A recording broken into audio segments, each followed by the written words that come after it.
مضمون آپ کو سناؤں علی کی بیٹی کا پیک کے گھر سے اپنے گھر جانا. بہنوں والے بیٹھے ہو، بیٹیوں والے بیٹھے ہو، بیٹی بیاہی جائے اور اپنے گھر چلی جائے، وہ اکیلی آ جائے نا پیک کے گھر، تو کبھی بھی شریف والدین اسے تنہا واپس نہیں جانے دیتے. وہ کہتے انہوں نے بھیج دیا، لگتی جو کچھ نہیں تھی، ہم تو ایسے نہیں بھیجیں گے. یا بھائی چھوڑ کے آئے گا، یا باپ چھوڑ کے آئے گا. اللہ کسی بیٹی کا پیکے گھر والا مان نہ توڑے. بیٹیوں کو پیکے گھر پہ بڑے مان ہوتے ہیں. آگئے سید واپس مدینے. روز سادات کے گھر میں مجلس ہوتی، پڑھتے کون؟ خود سید الساجدین. سنتے کون؟ مدینے کے لوگ. روزانہ سجاد مدینے کے لوگوں کو کربلا کے درد سناتے. مجلس ہوتی ہے، خطیب یا ذاکر پڑھتا ہے، ہم پڑھ کے چلے جاتے ہیں، آپ بھی چلے جاتے ہیں. اس مجلس میں یہ نہیں ہوتا تھا. مجلس ہو رہی ہوتی تھی یا خطیب کو غش آ جاتا، کافی دیر خطیب ریت پہ بے ہوش رہتا. لوگ چلے جاتے، اندر سے پردے سے ایک بی بی آتی، وہ سر اٹھا کے زانوں پہ رکھ کے ماتھا چوم کے کہتی آنکھیں کھول، یہ مدینہ. حوصلے کے ساتھ، روایت بڑی سخت ہے، حوصلے کے ساتھ. ایک دن مجلس ہو رہی تھی، مجلس تمام ہوئی، لوگ اپنے اپنے گھروں کو چلے گئے. سید الساجدین نے سر اٹھایا تو ایک شخصیت مجلس میں موجود تھی جس کے سر پہ امامہ نہیں تھا اور آنکھوں پہ ہاتھ رکھ کے وہ رو رہے تھے. مولا سجاد نے آنکھوں کا لہو صاف کر کے پہچانا. پہچان کے مولا سجاد کی آواز آئی، چچا عبداللہ.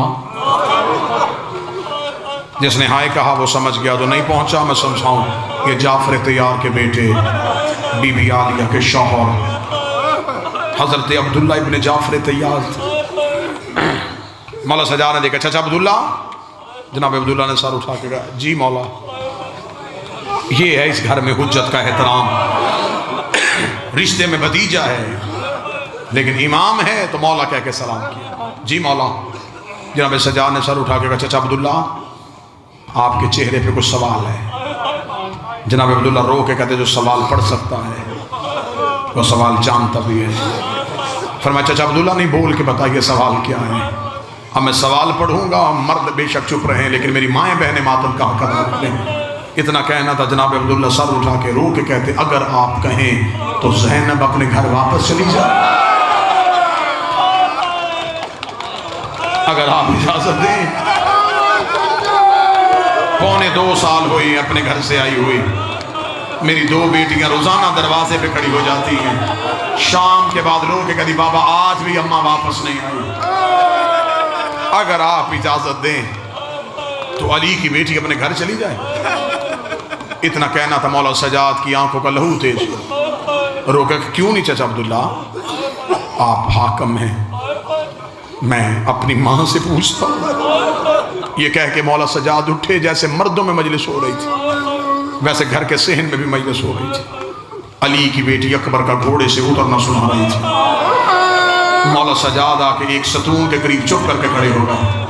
عالیہ نے مجلس پڑھتے پڑھتے یوں سجاد کا چہرہ دیکھا. بی بی نے برقع اٹھایا، ہاتھ میں لیا.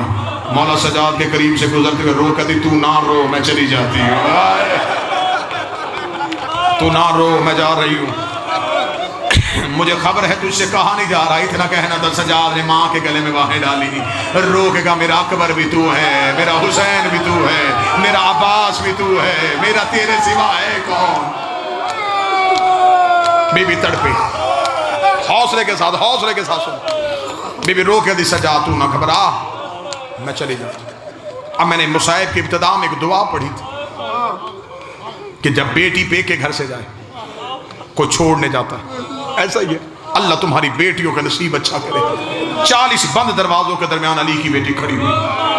جو ایک ایک بند دروازہ دیکھتے دیکھتے 40ویں دروازے پہ نظر پڑی، بی بی زمین پہ گر گئی، رو کہتی خدا تجھ پہ لعنت کرے ہندا کا بیٹا، تو نے میری بھری حویلی برباد کر دی۔ پہلے زینب جاتی تھی، اس دروازے سے عباس آتا تھا، اس دروازے سے اکبر آتا تھا، اس دروازے سے قاسم آتا تھا۔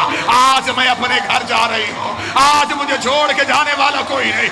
اتنا کہنا تھا، فضہ دوڑ کے آئی، رو کہتی چل میں چھوڑ کے آؤں، اور میں شام کے سفروں کی سنگتی۔ حوصلہ حوصلہ حوصلہ، جس درد کے لیے میں نے محنت کی ہے وہ درد سنو۔ بی بی میں چھوڑ کے آؤں۔ بی بی فضہ نے علی کی بیٹی کا ہاتھ تھاما، علی اپنے دروازے پہ آئی، جو سید بیٹھے ہوا مجھے سطر معاف کرنا، پوری دنیا میں بابا جی کسی بھی سید جا کے پوچھو کس کی اولاد ہے، وہ کہے گا حسنی ہوں، حسینی ہوں، عابدی ہوں، جعفری ہوں، کاظمی ہوں، رضوی ہوں، نقوی ہوں، تقوی ہوں، کوئی نہیں کہتا میں زینبی ہوں۔